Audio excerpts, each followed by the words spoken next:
imirambo yabo barabashimuse babona hashize icyumweru babanje gufatwa ku ngufu bose babuze kuwa kabiri imirambo yabo iboneka ku wundi wa kabiri bose kandi bisa nkaho bafite ikintu babakubise mu gahanga wabonye bisa nkaho bari babaziritse mbere ndetse igikoresho bakoresha bakubita kimeze nkaho kizengurutse ari urwuma rusa nk'uruzengurutsemo bivuze ngo uri kwica abantu n'umusazi tugomba gushaka ikipe ikora iperereza kuri ubu bwicanyi bukomeje kuba ni umuntu uri kwica abantu mu buryo bumwe mbega ni serial killer ndagira ngo ugende ufate abapolisi ba Seoul Metropolitan ukora ikipe mutangire mukorane iki kirego mu gipererezeho bucece nta muntu ubizi nta tangaza makuru kandi mumenye neza ko uri umusore ufite imbaraga zidasanzwe atamenya ibintu muri gukora uravuga detective Kabongo ntabimenye ko muri gukora iperereza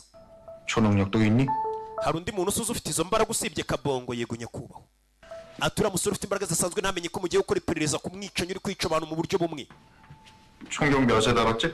wabaye superintendent ufite imyaka ingahe imyaka 30 umwaka ushize nibwo nayoshuje nibwo nabaye superintendent ewana niwe mu superintendent ukiri mutonya wabashije kuzamuka wazamutse byihuse wa mwana we uyu mukobwa bivuze ngo arakora cyane akora akazi ke uyu mwana twabibonye guhera ku manywa ageza n'injoro akiri mu kazi mpaka ikirega amenye icyo ari cyo niba ufumbuye ko hari ubwicanyi buri kuba bwa serial killing